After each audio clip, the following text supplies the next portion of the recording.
Hello everyone, मैं आ गई आपकी अपनी favourite story advocate Anjali Awasthi का आज का एपिसोड लेके। एपिसोड बहुत ही धमाकेदार होने वाला है, तो प्लीज़ वीडियो में एंड तक जरूर रहें। चैनल पे नए हैं तो चैनल को सब्सक्राइब कर लें। कि जो राघव सिंह राजपूत होता है वो चलते हुए आता है और फ़ोन पे बात करता रहता है चंद्रभान ठाकुर से कि आप टेंशन मत लीजिए, हमारी सारी शॉपिंग हो चुकी है और सब कुछ तैयारियां चल रही है अच्छे से, और हमारे घर का दामाद जो होगा वो युवराज ठाकुर ही बनेगा। तभी वो बोलता है कि तुमने डिनर किया, तो वो बोलता है कि नहीं नहीं, बस डिनर करने जा ही रहे हैं।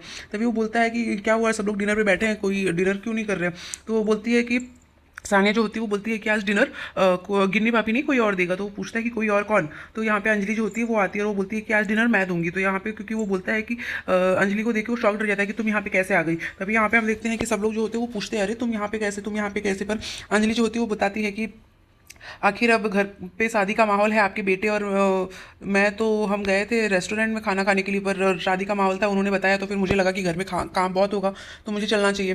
तो ससुराल है आफ्टर ऑल मेरा, तो फिर मुझे तो यहाँ पे होना ही चाहिए ना। तभी यहाँ पे हम देखते हैं कि जो ईशानी होती है वो बोलती है कि लेकिन तुम ये सब क्या बोल रही हो। तो वो बोलती है कि अरे बिल्कुल, अब फाइनली मेरी ननद की शादी होने वाली है तो मेरी नंदोई जी की खातिरदारी करने का तो हक तो है ना मेरा। और फिर यहाँ पे हम देखते हैं कि वो उसे बोलती है राघव सिंह राजपूत से कि फाइनली आपने तो अभी शादी होने वाली है। तो वो बताने लगती है कि क्या क्या हुआ था। जो इस घर का दामाद है, मैं और आपके बेटे रेस्टोरेंट गए थे खाने के लिए, पर खाए बिना ही चले आए। तो फिर वो बोलती है कि क्यों। तो बोलती है कि एक्चुअली हम फिर उसने बताया कि वो बातों को पहेलियों में बताती रहती है कि आखिर फाइनली वो मार खा के गया। तो वो बताती है कि कुछ गुंडों को भेजा था उसने, पर ऐसा है कि अब दो चार गुंडे मेरा अवस्थी सॉरी अंजलि सिंह राजपूत का क्या ही बिगाड़ लेंगे। और लेकिन फिर भी आपके बेटे को चोट आ गई, तो वो उसका हाथ दिखाती है तो उसको चोट लगी रहती है, क्योंकि वो चाकू को जब चाकू का वार रोकने की कोशिश किया था तो उसके हाथ में चोट लग गई थी। फिर उसके बाद वो बोलती है कि तो क्या हुआ, ये तो इतना छोटा सा ही बात है, इसमें कोई बड़ी बात नहीं है। वैसे भी वो तो बहुत ही एक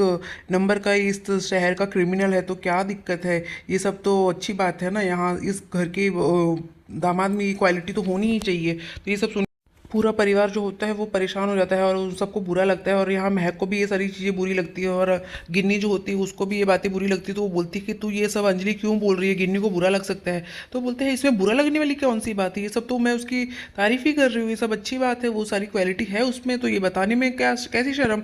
तो फिर ये सब सुन के महक को बहुत ही बुरा लगता है और वो बोलती है कि बस कीजिए भाभी, आप बस कीजिए। तो अरे बोलती है कि अरे इसमें क्या बस करूँ, ये तो छोटी सी ही बात है, अभी तो बहुत सारी चीज़ें हैं जो तुम्हें जानना बाकी है उसके बारे में। तो इस बात से राघव सिंह राजपूत भी थोड़ा ऑफेंड हो जाता है, पर अंजलि जो होती है वो सारी बातें बोलती रहती है। वो तो जो इस घर का होने वाला दामाद है वो तो 12वीं के बाद ही, वो 12वीं भी फेल हुआ है, और उसके बाद फिर उसने कट्टे कैसे चलाने, तमंचे का बिजनेस खोल के रखा है उसने। और फिर ये सब चीज़ों का ग्रेजुएशन की भी उसने फेक डॉक्यूमेंट्स बनवाए हैं, सारी डिग्रियां झूठी हैं उसकी। तो वो फिर धीरे धीरे ऐसे करती हुई सारी बुराइयां करती रहती है उस युवराज ठाकुर की। और यहाँ पे हम देखते हैं कि सब लोग उसे इसलिए रोकते हैं कि तुम ऐसा बोल रही हो तो महक को कितना बुरा लगता होगा। पर वो बोलती है कि अरे इसमें बुराई क्या, मैं उसकी बुराई कहाँ कर रही हूँ, वो तो जो सच है वो बता रही हो ना। फिर वो निवेदिता चाची को भी बोलती है, क्यों निवेदिता चाची, आपको भी पता है ना। तो वो बताती है एक एक बात की किस तरीके से। और रही बात युवराज ठाकुर की बात, उसके पापा की, वो तो कितने बड़े इस पॉलिटिक्स हैं, वो भी एक नंबर के करप्ट काम करते हैं, जैसे कि आपको पता ही होगा। वो तो सारी चीज़ों को फेक ही यूज़ करवाते हैं, पढ़ाई लिखाई के मामले में तो वो दूर दूर तो लेना देना नहीं है, इतनी बड़ी खानदान है, इतना बड़ा परिवार है। और रही बात उस लड़के की, तो वो तो पता ही है कि हर दूसरे दिन उसकी कितनी सारी गर्लफ्रेंड्स रह चुकी हैं, और हर दूसरे दिन नई लड़कियों के साथ वो नज़र आता है। और एक बार शराब पी लिया, स्मोक कर लिया, उसके बाद तो वो होश में नहीं रहता है, फिर किस लड़की का हाथ पकड़ रहा है, किसके साथ क्या कर रहा है, तो वो सब तो हमें पता ही है सब कुछ। तो वो सब तारीफ़ ही कर रही होती है, इस तरीके से बताती है। क्योंकि यहाँ पे अभी भी राघव सिंह राजपूत की आंखें नहीं खुलती है। वो बोलती है फाइनली कि राघव सिंह राजपूत सिर्फ अपनी बेटी का इस्तेमाल कर रहे हैं, इस शादी को करने का मकसद उनके पीछे सिर्फ इनका इतना ही है कि जिसकी वजह से वो केस जीत सके। अब कैसे उनको कैसा लगेगा अगर अपनी बहू से केस हार गए हैं। तो ये सब सुन के वो चुप रहता है। फिर उसके बाद अंजलि जो होती है पूछती है कि क्यों ससुर जी, सही बात बोल रही हूँ ना मैं। तो फिर जो एडवोकेट राघव सिंह राजपूत होता है वो इस चीज़ को एक्सेप्ट कर लेता है। और यहाँ पे हम देखते हैं कि जैसे ही वो एक्सेप्ट करता है तो अंजलि को ये चीज़ समझ में आ जाती है कि ये सिर्फ इनका एक सब ये सब चीज़ें सिर्फ ये दिखाते हैं कि वो भलाई के लिए कर रहे हैं। और यहाँ पे जो महक होती है वो इस बात से इमोशनल हो चुकी होती है, क्योंकि उस वो खुद भी, महक जो है वो उससे प्यार करती रहती है युवराज से। तो वो बोलती है कि मैं खुश रहूँगी उसके साथ, तो आप लोग इस चीज़ की फिक्र मत करो। और यहाँ पे हम देखते हैं कि युवराज ठाकुर की बात सुन सुन के सब पूरा परिवार सब इस चीज़ें सोचने लगता है कि ये बात तो सही कह रही थी, क्योंकि वो बोलती है कि ये अब तो मैं हर चीज़ में फंक्शन में पार्टिसिपेट करूँगी, हल्दी मेहंदी और संगीत में डांस भी करना है, मेरी आफ्टर ऑल मेरी ननद की शादी है जो। तभी यहाँ पे वो ये सब चीज़ें बोल के फिर वहाँ से वो सबको बोलती है कि अब जहाँ पे हम देखते हैं कि अभय जो होता है वो भी बोलता है कि तुम ये सब क्या बकवास कर रही हो। तो बोलती है कि अरे बिल्कुल आपकी बहन है ना, आपको राखी बांधती है तो उसकी हिफाजत करने का फ़र्ज भी आपका है, तो फिर आप उस चीज़ को याद रखना और संभालना। फिर उसके बाद वो वहाँ से चली जाती है।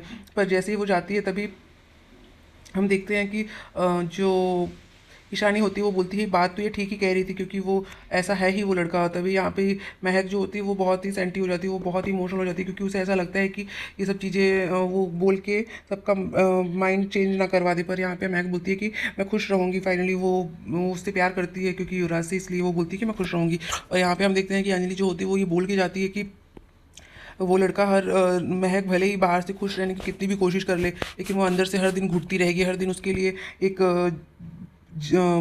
एक उसको ऐसा लगेगा कि इस घुटन वाली ज़िंदगी से तो मरना बेहतर है। और फिर वो बताती है कि इस सब चीज़ की एक विक्टिम है जो कि पद्मा है, जो कि उस इस चीज़ को फेस कर चुकी है। तभी आज हम देखते हैं दूसरे दिन जब अंजलि जो होती है वो कोर्ट के लिए तैयार होकर जाती ही रहती है, तभी यहाँ पे राघव और उसका परिवार जो होता है वो सब साथ इकट्ठे उतरते हैं। तो वो लोग पूछते हैं कि तुम कहाँ जा रही हो। राघव जो होता है वो उससे पूछता है, तो बोलती है कि दिख नहीं रहा है क्या, अब कोर्ट ही जाऊँगी ना काले कपड़े पहन के।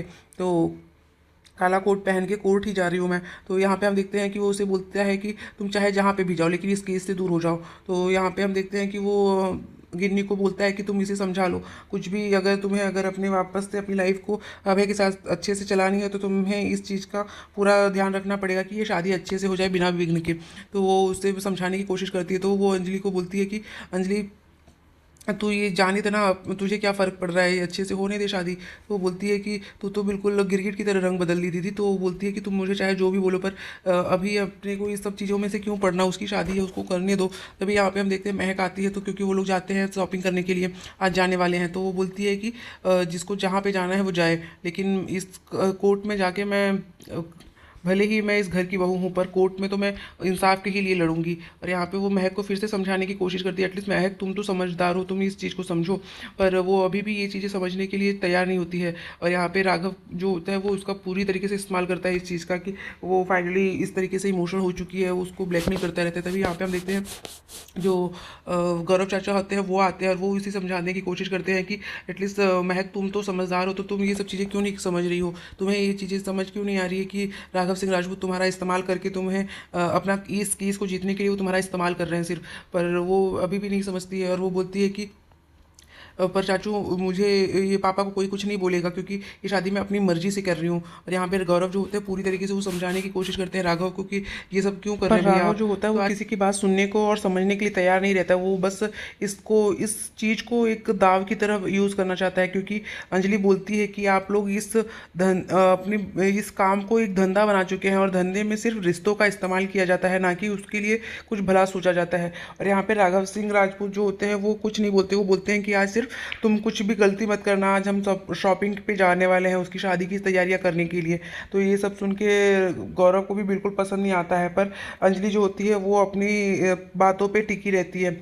आज के एपिसोड में बस इतना ही फ्रेंड्स, मिलते हैं नेक्स्ट एपिसोड में, जहां हम देखने वाले हैं कि जो महक होती है वो अभी भी बहुत परेशान होती है, पर उस चीज़ को वो इग्नोर करती है क्योंकि उसके पापा की खुशी है उसमें। और यहाँ पे जो अंजलि होती है उसके पास जो वो मदर्स डे सेलिब्रेट करती रहती है, तभी वहाँ पे युवराज ठाकुर आएगा और वो उसकी इंसल्ट करेगा, पर अंजलि उल्टा उसको ही सबक सिखाएगी। तो मिलते हैं नेक्स्ट एपिसोड में, तब तक के लिए बाय बाय।